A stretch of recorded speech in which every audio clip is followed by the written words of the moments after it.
The rain was not falling so much as it was being driven, a horizontal sheet of gray water that hammered against the reinforced glass of the emergency room's sliding doors with a relentless, rhythmic violence. Inside St. Jude's Metropolitan Hospital, the air conditioning hummed with a sterile, indifferent consistency, masking the chaos that lived just beneath the surface of the white walls and polished linoleum. It was 3:14 in the morning on a Tuesday, the hour when the city's heartbeat slows to an irregular thud, and the only people awake are those who are hurting, those who are healing, or those who are waiting for one of the two to happen. In Trauma Bay 4, the silence was heavier than the storm outside. It was a thick, suffocating blanket of held breath and suppressed panic, broken only by the rhythmic, mechanical beep of the cardiac monitor and the wet, ragged sound of a man fighting for every ounce of oxygen his lungs could pull from the air. The atmosphere in the room was charged with a tension that had nothing to do with the medical emergency at hand, and everything to do with the social dynamics playing out in the shadows of the bright overhead lights. Lying on the gurney was a figure that commanded respect even in unconsciousness. He was massive, a mountain of muscle and scar tissue draped in the thin, humiliating fabric of a hospital gown. His skin was a map of violence, etched with the history of a life spent in places where mercy was a foreign concept and survival was the only metric that mattered. But it was not the scars that drew the eye of the observers in the room. It was the dog. A Belgian Malinois, sleek and black as oil, stood rigidly beside the gurney. The animal did not bark. It did not whine. It did not pace. It simply stood, its front paws planted firmly on the floor, its body acting as a living barrier between the wounded man and the rest of the world. Its eyes, dark and intelligent, scanned the room with a predatory focus that made the junior residents hesitate before stepping too close. The dog was not a pet. It was a sentinel. And it was guarding a secret that none of the medical staff in the room yet understood, a secret that lay dormant in the quiet demeanor of the nurse standing at the foot of the bed. Standing at the foot of the bed, checking the IV lines with trembling hands, was Alina Vance. To the rest of the staff at St. Jude's, Alina was a ghost. She was the quiet nurse who arrived exactly on time, left exactly on time, and spoke only when spoken to. She wore her scrubs a size too large, as if trying to disappear inside them, to shrink herself down until she took up no space at all. Her hair was always pulled back into a severe, utilitarian bun, exposing a face that was pretty but perpetually guarded, her eyes downcast, avoiding contact with anyone who might look her way. She was 32 years old, but she carried herself with the weary posture of someone twice her age, someone who had seen too much and said too little. In the hierarchy of the emergency department, she was at the bottom. She was the one they gave the difficult patients to, the ones who screamed or vomited or refused care. She was the one who cleaned up the messes no one else wanted to touch, and she accepted it all with a silence that the others interpreted as weakness or perhaps stupidity. They did not know that her silence was a choice. They did not know that her stillness was a weapon. They saw only what they wanted to see, which was a woman who knew her place and stayed in it. Dr. Marcus Thorne stood on the other side of the gurney, his arms crossed over his chest, his expression a mixture of boredom and disdain. Thorne was the attending physician on duty, a man who had climbed the ladder of medical prestige by stepping on the fingers of anyone below him. He was handsome in a sharp, angular way, with hair that never seemed out of place, and a voice that carried the smooth, condescending cadence of someone who had never been told no. He looked at Alina, then at the dog, and sneered, his lip curling in a display of contempt that was as practiced as it was cruel. He spoke to her not as a colleague, but as a servant who had failed to perform a trivial task. He told her to get the animal out of the room, his voice cutting through the humid air like a scalpel. He reminded her that this was a sterile environment, that there were protocols to be followed, and that she was violating them by allowing a dog to remain in the trauma bay. His words were not just instructions. They were a public performance of power, designed to remind everyone in the room who held the authority and who did not. Alina did not look up. Her hands continued to adjust the flow rate on the saline drip, her movements precise and economical, betraying none of the fear that might have been expected from someone being addressed in such a manner. She spoke softly, her voice barely audible over the rain and the hum of the M. Achines telling him that the dog was not a pet but that he was working. It was a simple statement of fact, delivered without emotion, but it was enough to ignite Thorne's anger. He laughed, a short, harsh sound that echoed off the tiled walls, mocking her suggestion. He asked her what the dog was doing, guarding the patient from his own incompetence, his tone dripping with sarcasm. He pointed out the mess, the gunshot wound to the abdomen, the possible internal bleeding, and accused her of letting a dog shed hair all over his sterile field. He ordered her to move the animal immediately, threatening her with security and a write-up for insubordination if she did not comply. His threat was not empty. Everyone in the room knew that Thorne had the power to make her life miserable, to ruin her career with a single signature on a piece of paper. The dog, whose name was Ghost, let out a low growl. It was not aggressive, but it was a warning, a vibration that could be felt in the teeth, a rumble that resonated in the chest of anyone standing nearby. Thorne took a step back, his eyes widening slightly, but he quickly recovered his composure, masking his fear with anger. He repeated his order, his voice rising in volume, demanding that she move the dog or face the consequences. Elena finally looked up. Her eyes were gray, like the storm outside, and for a second something flickered in them. Something cold and hard, something that did not belong to a submissive nurse. But it was gone as quickly as it appeared, replaced by the familiar mask of submission. She nodded, agreeing to his demand, and turned to the dog, placing a gentle hand on its head. She whispered a command, and the dog immediately moved to her side, sitting perfectly still, its eyes never leaving Thorne. The interaction was brief, but it was significant. It showed a level of control and communication between the woman and the animal that was far beyond the relationship of a pet owner and their dog. It was the bond of partners, of soldiers. If you are enjoying the tension building in this story, please take a moment to hit the like button. It helps us bring these narratives to life and ensures you don't miss the next chapter of Elena's journey. Your support means the world to us, and it allows us to continue crafting stories that explore the complexities of human nature and the triumph of integrity over arrogance. By liking this video, you are signaling to the platform that this content is valuable, helping others who appreciate deep, character-driven narratives find their way to our channel. We put a great deal of effort into ensuring that every detail serves the emotional arc of the story, and your engagement is the fuel that keeps this engine running. So please, take a second to show your appreciation. It is a small gesture, but it makes a big difference in our ability to continue producing high-quality content for you.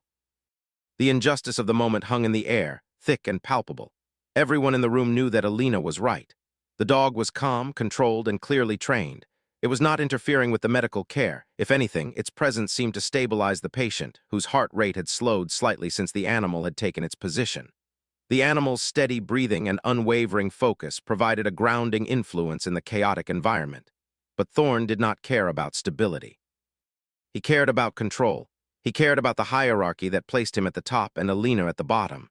And he used every opportunity to reinforce that structure, to remind everyone who held the power. He viewed the dog as an affront to his authority, a symbol of disorder that needed to be eradicated.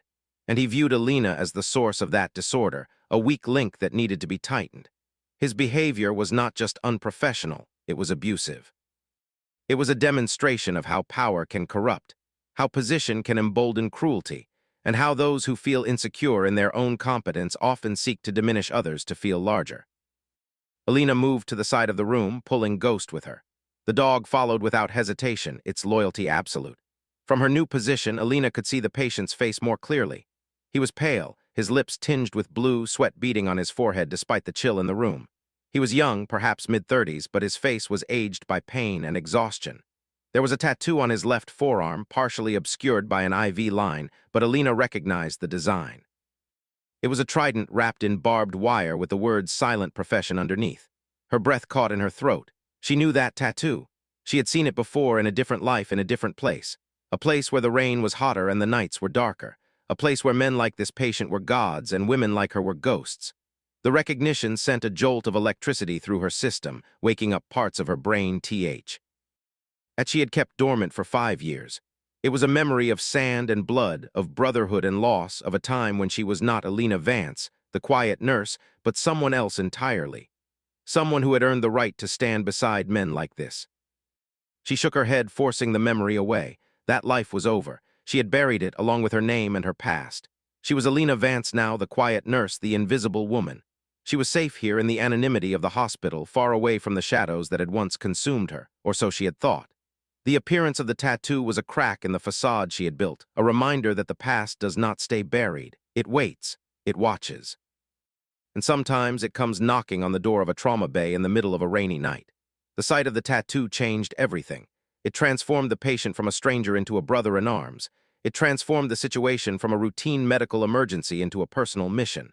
And it transformed Alina from a passive observer into an active participant. She could no longer stand by and watch. She could no longer accept the humiliation and the injustice. She had to act. But how? She had no authority. She had no voice. She had only her skills, which she had hidden, and her knowledge, which she had suppressed. Thorne began to bark orders at the rest of the team, a group of interns and residents who scrambled to obey his every command. They were young, eager to please, and terrified of making a mistake. They glanced at Alina with pity or perhaps relief that it was her bearing the brunt of Thorne's wrath. They did not see what she saw. They did not see the way the patient's fingers twitched, reaching out instinctively toward the dog. They did not see the way Ghost leaned into the touch, providing a silent comfort that no medication could offer. They saw only a violation of protocol, a breach of order that needed to be corrected. They were trained to follow rules, to adhere to procedures, to trust the hierarchy. They were not trained to see the human element, the emotional connections, the unspoken bonds that often matter more than the clinical details. And so they missed the significance of the moment. They missed the warning signs. They missed the truth. One of the interns called out that the patient's blood pressure was dropping, 90/60, heart rate was 120. The numbers were alarming, indicating that the patient was losing blood faster than they could replace it. Thorne rolled his eyes, dismissing the concern with a wave of his hand. He stated the obvious, that the patient was bleeding out, and ordered 2 units of O-negative blood, stat. He instructed the team to prep the operating room, saying they needed to get in there and clamp the artery before the patient expired on his table. His confidence was absolute, bordering on arrogance. He believed he had the situation under control. He believed his skills were sufficient to save the patient. And he believed that Alina was merely an obstacle to be removed. He looked at her again, his gaze lingering on her with malicious intent. He told her that once they moved the patient, he wanted her to clean the bay. Thoroughly. He wanted every trace of the dog removed. He threatened her with latrine duty for a month if he found even one hair. It was a petty, vindictive threat, designed to humiliate her further, to break her spirit. Alina nodded, her face blank. She understood the assignment, she understood the game, but inside a storm was brewing, not of anger but of recognition. The tattoo, the dog, the specific nature of the injury. It was not a random shooting. It was an ambush, a professional hit.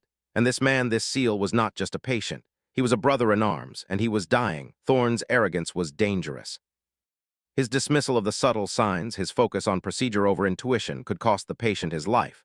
Alina knew this. She knew it with a certainty that came from experience, from having been in similar situations, from having made similar mistakes. She knew that Thorne was missing something, and she knew that if she did not speak up, if she did not act, the patient would die. But speaking up meant challenging Thorne. It meant risking her job, her reputation, her safety. It meant revealing herself. And she was not ready to do that, or so she thought. Before we dive deeper into Alina's hidden past, consider subscribing to our channel. We release new stories every week that explore the depths of human resilience and justice. Join our community today to ensure you never miss an update. By subscribing, you are joining a group of viewers who value storytelling that goes beyond the surface, who appreciate characters who struggle, who fail, and who ultimately rise. Our channel is dedicated to bringing you narratives that challenge your perceptions and touch your hearts. We believe in the power of stories to inspire, to educate, and to heal, and we believe that by sharing these stories, we can create a community of empathy and understanding. So please, click that subscribe button and join us on this journey. It is free, and it supports our mission to bring you the best content possible. The next 20 minutes were a blur of controlled chaos. The trauma team worked with frantic energy, moving the patient from the gurney to the stretcher, hooking him up to portable monitors, and rushing him toward the operating rooms. Ghost tried to follow, but 2 security guards stepped in, blocking his path. The dog let out a sharp bark, a sound of protest and distress, but Alina held him back, her hand firm on his collar. She whispered a command, telling him to stay, to wait for her. The dog looked at her, confusion and anxiety in his eyes, but he obeyed. He trusted her. He knew that she would not abandon his handler. He knew that she was part of the pack.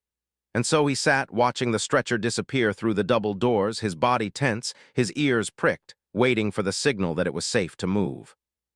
Thorne paused at the doors, looking back at Alina with a smirk. He told her not to bother coming to the OR. He said she was not scrubbed in.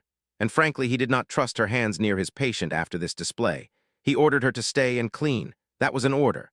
The doors swung shut, leaving Alina alone in the trauma bay with Ghost and the lingering scent of blood and antiseptic. The silence returned, heavier than before. It was a silence that judged, that accused, that demanded accountability. Alina slumped against the wall, her legs giving way beneath her. She slid down to the floor, pulling Ghost close to her. The dog rested his head on her knee, his eyes watching her with concern. He could sense her distress. He could feel the turmoil within her. And he offered his presence as a comfort, a silent affirmation that she was not alone. "He is going to die," Alina whispered to the dog. Her voice was trembling, not with fear, but with frustration. She said that Thorn did not see it, that he saw a routine surgery, but she knew. She knew what that wound meant. She knew who did this. The knowledge weighed on her, a heavy burden that she had carried for 5 years. She closed her eyes, and the memories flooded back. The heat of the desert, the smell of cordite, the sound of explosions. She had not been a nurse then. She had been something else. Something dangerous. Something that required skills she had sworn never to use again. She had been a combat medic attached to a special operations unit. A unit that operated in the shadows, completing missions that officially never happened. And she had been good, too good. She had saved lives that the world would never know about. She had taken lives that the world would never mourn. And when it was over, when the guilt became too heavy to carry, she had disappeared. She had changed her name, erased her records, and started over. But the past has a way of finding you. And today it had arrived in the form of a wounded SEAL and an arrogant doctor who did not know the difference between a nurse and a warrior. Alina stood up, wiping her tears. She could not stay here. She could not let Thorn kill this man with his ignorance and arrogance. She had to do something. But what? She was just a nurse. She had no authority, no power, no voice. If she interfered, she would be fired, maybe even arrested. But if she did nothing, a hero would die. The dilemma was stark. The choice was clear, but the cost was high. She looked at Ghost. The dog stood up, shaking himself off, his eyes alert. He knew. He knew that the mission was not over. He knew that his handler was in danger. And he knew that Alina was the only one who could help. "Come on, Ghost," Alina said, her voice steady now. "We have work to do." She walked out of the trauma bay, not toward the cleaning closet, but toward the elevators. She did not know exactly what she would do when she got to the OR, but she knew she could not stand by and watch. She had spent 5 years hiding from who she was. But some things are more important than safety. Some things are worth the risk. The elevator ride to the surgical floor felt like an eternity. Alina stood with her back to the mirror, avoiding her own reflection. She did not want to see the fear in her eyes. She did not want to see the doubt. She focused on her breathing, slowing her heart rate, calming her mind. She was entering enemy territory. Thorn was the gatekeeper, and the rest of the surgical team were his soldiers. She had no weapon, no armor, no backup. All she had was her knowledge, her skills, and a dog who would bite anyone who threatened his master. What do you think Alina is planning? Let us know in the comments below. Do you think she should intervene or stay safe? Your thoughts drive our storytelling, and we love to hear your perspectives on the moral dilemmas our characters face. Commenting, LSO helps us understand what resonates with you, allowing us to tailor future stories to your interests. Whether you agree with Alina's decision or think she is making a mistake, we want to hear from you. Engage with the community, share your theories, and let's discuss the nuances of this situation together. Your voice matters, and it adds depth to our shared experience of this narrative. So please scroll down and leave your thoughts. We read every comment, and we appreciate your engagement. When the doors opened, the surgical floor was quiet.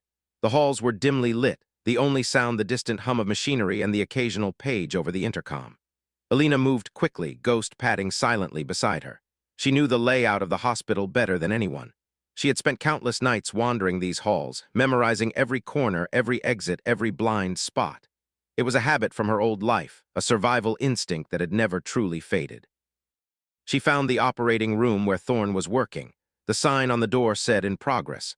Through the small window, she could see the bright lights of the OR, the figures in green scrubs moving around the table. Thorn was at the head, his hands deep inside the patient's abdomen. He looked confident, relaxed. He thought he had everything under control. Alina pressed her ear to the door. She could hear the monitors beeping. The rhythm was fast, erratic. The patient was crashing. Thorn was losing him. She knocked on the door, no answer. She knocked again, harder, still no answer. She tried the handle, locked. She looked at Ghost. "Find a way in," she whispered. The dog looked at her, then at the door. He did not understand the command, but he understood the urgency. He began to scratch at the door, a low whine escaping his throat. Inside the OR, Thorn heard the noise. He frowned, distracted. He asked what that was. One of the nurses and anesthesiologists said, probably trying to get in. Thorn snapped at him to ignore it. He said he could not see the bleed. He needed suction, more suction. Alina knew she did not have much time. She looked around the hallway. There was a supply cart nearby. She grabbed a keycard from her pocket, a master key she had borrowed from the janitorial staff weeks ago just in case. She swiped it. The light turned green, the lock clicked. She pushed the door open and stepped inside. The room froze, every eye turned to her. Thorne spun around, his face red with rage. He shouted her name. He asked what the hell she was doing. He ordered her to get out. Now. Alina did not move. She stood her ground, her eyes locked on the patient. She said that he was bleeding from the renal artery. She said that Thorne was clamping the wrong vessel. She said that he was going to kill him. Thorne stared at her, incredulous. He asked her to excuse herself. He reminded her that she was a nurse, that she was not a surgeon, that she had no idea what she was talking about. He ordered her to get out before he called security.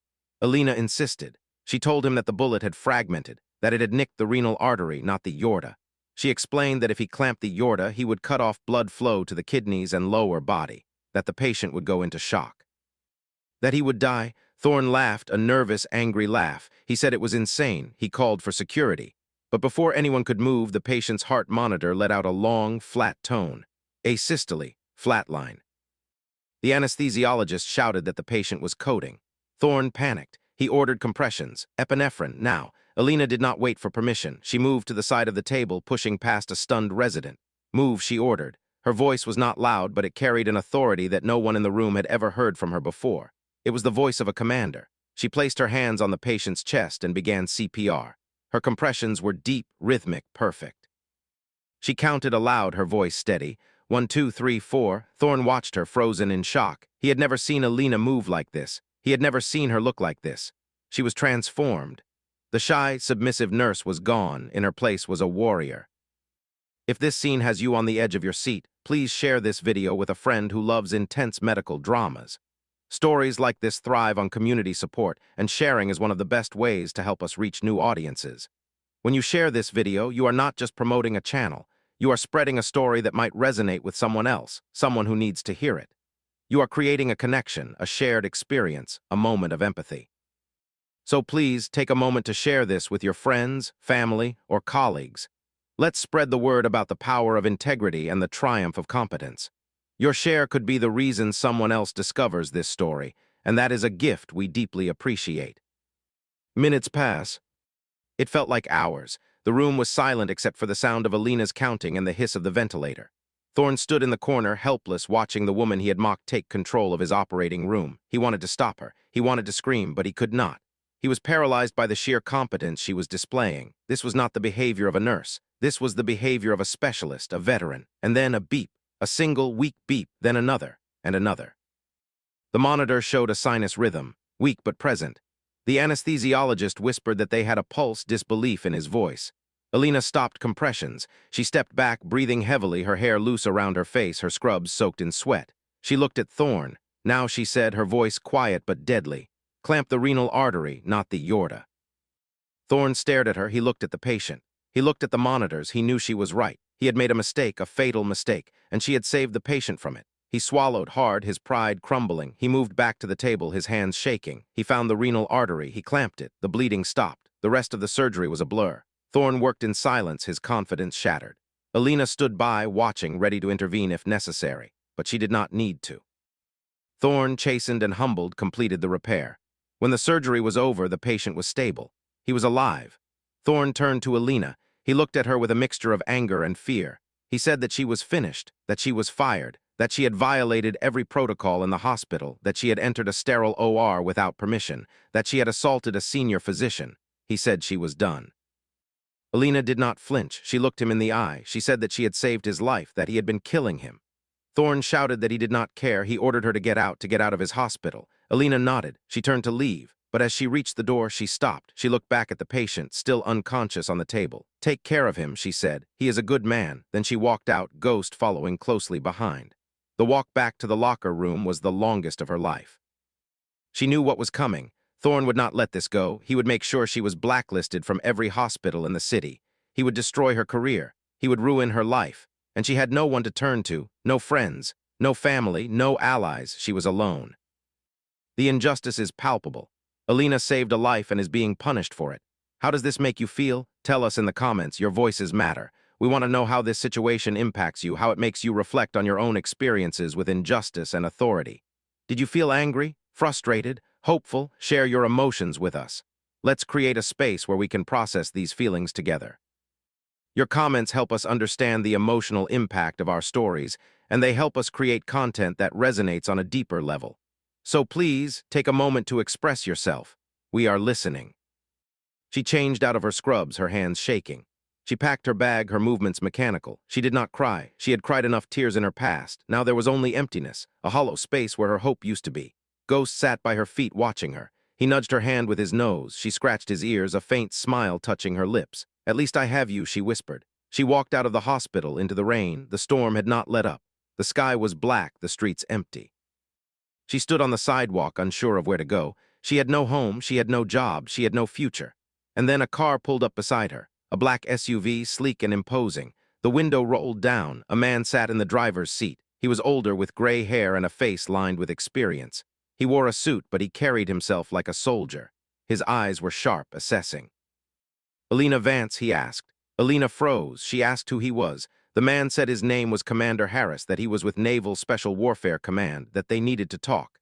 Alina's heart skipped a beat. She said she did not know what he was talking about. Harris smiled, a sad, knowing smile. He said yes, she did. He said they had been looking for her for a long time, Lieutenant, or should I say call sign whisper. Alina felt the world tilt. The name, the call sign. It had been 5 years, but hearing it brought it all back. The missions, the secrets, the blood. She said she was not her, that that person was dead. Harris said no, that she was not, that they needed her, that one of their own was in that hospital. SEAL Team 6. Operator Jack Miller, that she had just saved his life. And now they needed her to save his reputation, and hers. Alina stared at him. She asked why. Harris said that Jack Miller had been on a mission in Syria. A black ops mission, off the books. He had witnessed something that implicated high-level officials in the Pentagon. He had been targeted. The shooting was not random. It was an assassination attempt.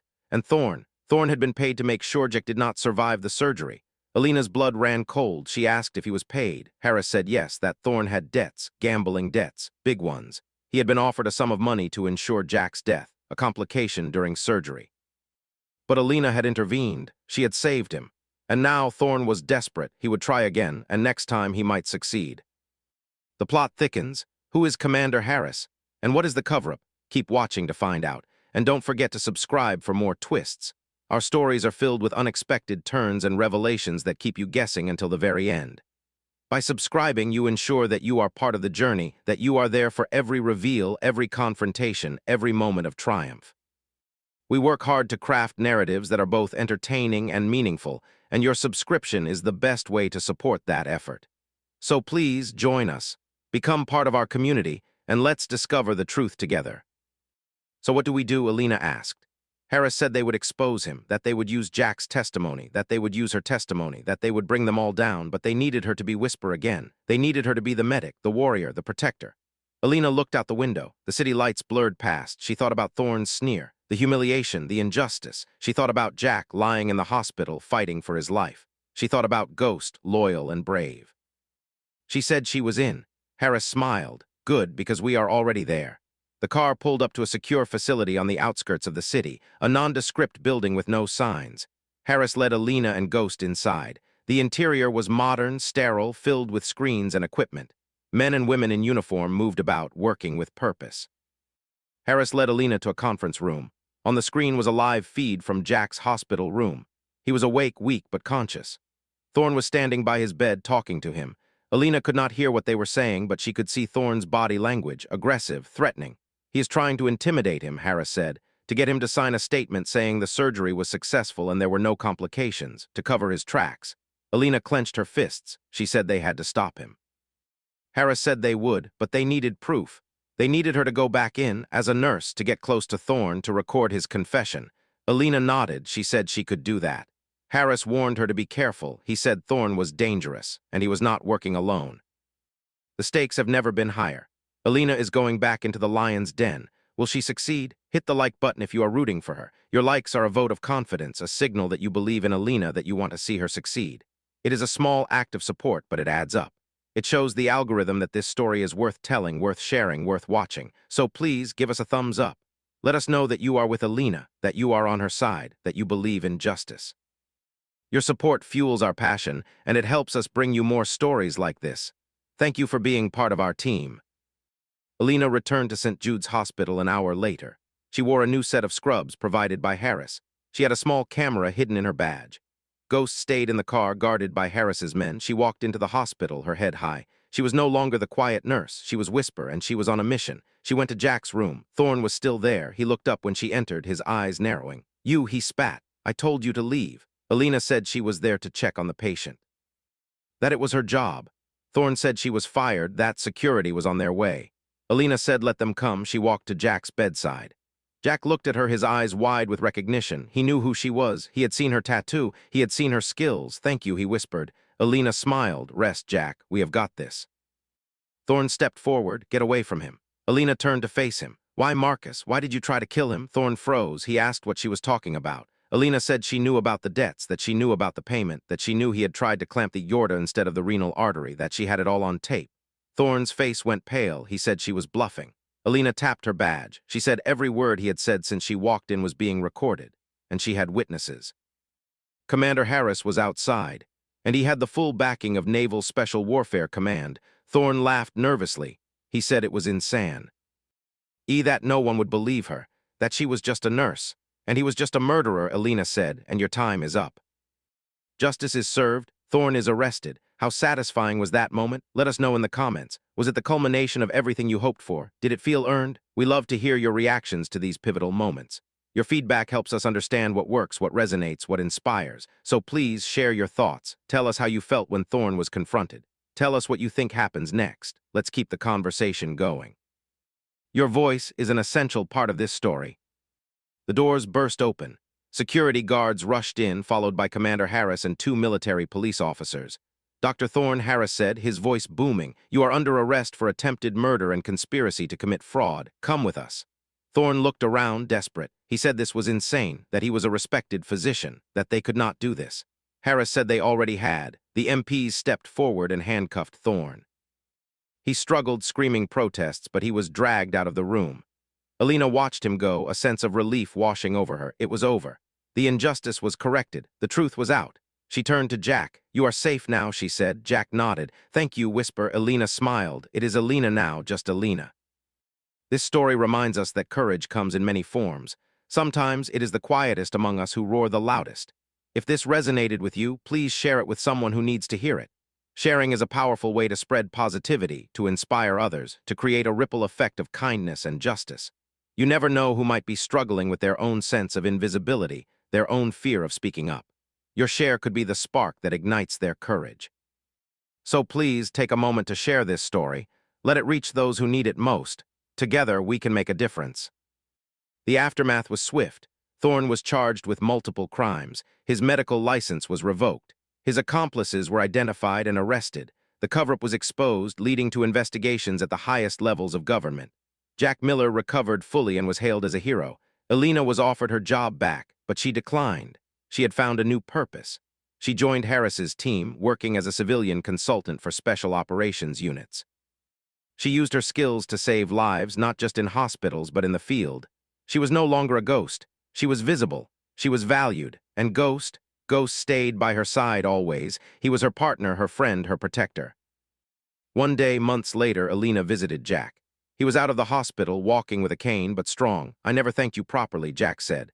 Alina said he did not need to, that they looked out for each other. That was what they did. Jack nodded. He said she was a good person, that she should never forget that. Alina smiled. She said she would not. She walked out of the hospital into the sunlight. The rain had stopped. The sky was blue. For the first time in 5 years, she felt free. The legend of the quiet nurse spread through St. Jude's Hospital. The staff spoke of her with awe. They remembered the day she stood up to Thorne, the day she saved Jack, the day she revealed her true self. As we reach the end of this journey, take a moment to reflect. Have you ever been underestimated? How did you prove them wrong? Share your story in the comments. We want to hear from you. We want to know your experiences. Your stories are just as important as Alina's. They are testaments to the human spirit, to the power of resilience, to the triumph of integrity. So please share your journey with us. Let's celebrate our victories, our struggles, our growth. Together, we are stronger. New nurses looked up to her. They learned from her. They learned that kindness is not weakness, that silence is not submission, that everyone has a story, and that sometimes the most powerful people are the ones who choose to be humble. Alina continued her work traveling the world, saving lives. She never sought fame. She never sought glory. She did it because it was right, because it was her duty. And whenever she felt doubt, she looked at Ghost, and he reminded her. He reminded her of who she was, of what she had overcome, of the justice she had won. If you enjoyed this story, please consider becoming a member of our channel. Your support allows us to create more content like this. Membership gives you access to exclusive behind-the-scenes content, early access to videos, and a direct line to our team. It is a way to deepen your connection with our community, to become part of our family. We value our members, and we strive to provide them with the best possible experience. So please consider joining us. Your support makes a real difference. The moral of this story is clear. Prejudice blinds us, arrogance destroys us, but integrity saves us. Alina Vance was mocked, she was humiliated, she was fired, but she remained dignified, she remained competent, and when the time came, she revealed her true strength. She did not seek revenge, she sought justice, and in doing so, she vindicated not just herself, but everyone who has ever been treated unfairly. So the next time you see someone who is quiet, who is humble, who is overlooked, remember Alina. Remember that beneath the surface, there may be a warrior, a hero, a savior. Treat everyone with respect, because you never know who they really are. Before you go, check out our playlist of similar stories. You might find another tale of injustice and redemption that speaks to you. Click the link in the description. Our playlist is curated to provide you with hours of engaging, thought-provoking content. It is a treasure trove of stories that explore the human condition, that challenge your assumptions, that inspire your soul. So please take a look, discover new favorites, and let us know what you think. Alina's tattoo, once hidden, was now a symbol of pride. She wore it openly. It was a reminder of her past, yes, but also of her future, of the promises she had kept, of the lives she had saved. And Ghost was happy. He had his handler back, he had his mission, and he had his home. Together they walked into the sunset, ready for whatever came next. The end of Alina's story is not really an end. It is a beginning of a new life, a life of purpose, a life of meaning. She had found her place in the world, not as a ghost, but as a guardian, not as a victim, but as a victor. And that is the greatest victory of all. Thank you for joining us on this emotional roller coaster. If you enjoyed this story, please consider becoming a member of our channel. Your support allows us to create more content like this. We are grateful for your presence, your engagement, your loyalty. You are the reason we do what we do, and we are committed to delivering the best possible experience for you. So thank you, from the bottom of our hearts. The story of the SEALs K9 and the quiet nurse is one that will be told for years to come. It is a testament to the power of competence, to the power of loyalty, to the power of truth. And it is a reminder that no matter how dark the night, the dawn will always come. We hope this story inspired you. We hope it made you think. We hope it made you feel. Please leave a comment below telling us your favorite part of the story. Was it the reveal, the confrontation, the ending? Your feedback helps us improve. It helps us serve you better. Read every comment. So do not be shy, say hello. Your support keeps us going. Thank you. Remember, justice may be delayed, but it is never denied. Keep believing in the good and keep whispering the truth. Goodbye for now. See you in the next story where heroes rise and villains fall. Thanks for staying with us until the very end. You are awesome. Do not forget to like, comment, and subscribe. It is the little things that make a big difference, just like Alina's actions. Small acts of courage can change the world, or at least one hospital. And that is enough for today. Be well, be kind, be you. The end. The narrative of Alina Vance is not merely a fictional construct, but a reflection of the universal human desire for recognition and justice. In a world that often values volume over substance, appearance over ability, and status over character, her story serves as a beacon of hope. It reminds us that true strength is not always loud, that true competence is not always visible, and that true justice is not always immediate, but it is always possible. And it is always worth fighting for. Alina's journey from invisibility to visibility, from submission to assertion, from fear to courage, is a journey that many of us can relate to. We have all been underestimated. We have all been overlooked. We have all been silenced. But we have also all had moments where we found our voice, where we stood our ground, where we revealed our true selves. And in those moments, we are all Alina Vance. The role of Ghost in this story is also significant. He is not just a prop, not just a plot device. He is a symbol of loyalty, of unconditional love, of the bond that transcends species. He is a reminder that we are never truly alone, that there are always those who stand by us, who protect us, who believe in us, even when we do not believe in ourselves. Ghost's presence in the trauma bay, his refusal to leave his handler, his obedience to Alina, all serve to highlight the themes of loyalty and trust that are central to the narrative. He is the silent guardian, the faithful companion, the embodiment of the best qualities of humanity. And in a story filled with betrayal and injustice, he is a constant source of comfort and hope. The character of Dr. Thorne is a cautionary tale. He represents the dangers of arrogance, the corrosive effects of power, and the fragility of ego. He is a man who believes he is above the rules, above criticism, above consequence.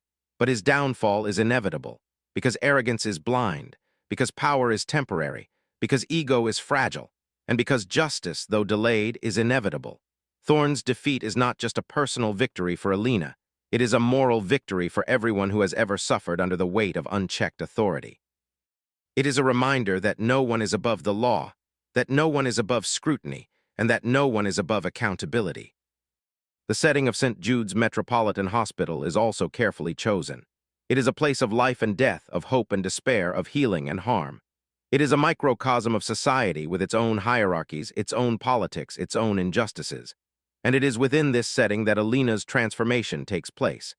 It is here that she confronts her past, that she reveals her true self, that she finds her voice.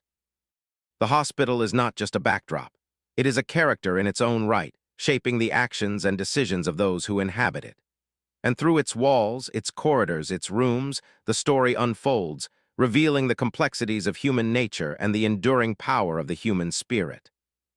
The theme of identity is central to this story. Alina's struggle is not just with Thorne, not just with the system, but with herself. Who is she? Is she the quiet nurse, or is she Whisper? Is she the victim, or is she the warrior? And in the end, she realizes that she is both, that her past and her present are not mutually exclusive but complementary, that her silence and her voice are not opposites but different expressions of the same truth, and that her identity is not fixed but fluid, evolving, growing. And in embracing this complexity, she finds peace, she finds purpose, she finds herself. The role of technology in this story is also noteworthy. The hidden camera in Alina's badge is a tool of justice, a means of capturing the truth, of exposing the lie. It is a symbol of the power of evidence, of the importance of documentation, of the value of transparency. And in a world where truth is often obscured, where facts are often manipulated, where reality is often distorted, it is a reminder that technology can be used for good, for justice, for accountability. It is a tool that empowers the powerless, that gives voice to the voiceless, that shines a light in the darkness. The emotional arc of the story is carefully crafted to engage the audience, to evoke empathy, to inspire action. It begins with curiosity and tension, builds with frustration and empathy, spikes with shock and anger, pivots with awe and suspense, climaxes with satisfaction and vindication, and ends with warmth and meaning. And throughout this arc, the narrator's voice serves as a guide, a companion, a confidant. It is a voice that is confident, warm, cinematic, yet grounded and non-graphic. It is a voice that invites the audience into the story, that makes them feel part of the journey, that connects them to the characters. And in doing so, it creates a shared experience, a communal emotion, a collective memory. The pacing of the story is also deliberate. It is slow enough to allow for reflection, for immersion, for connection. But it is fast enough to maintain interest, to build tension, to drive the narrative forward. And the use of pause markers serves to enhance this pacing, to create moments of suspense, to emphasize key transitions, to allow the audience to breathe, to process, to anticipate. And in this way, the structure of the story supports its content, enhancing its impact, amplifying its message, deepening its resonance. The dialogue in the story is sparse but impactful. It is used strategically to reveal character, to advance the plot, to convey emotion. And it is written in a way that is natural, realistic, authentic. It avoids theatricality, melodrama, exaggeration. And in doing so, it creates a sense of realism, of immediacy, of truth. And this realism is essential to the success of the story, to its ability to engage the audience, to evoke empathy, to inspire action.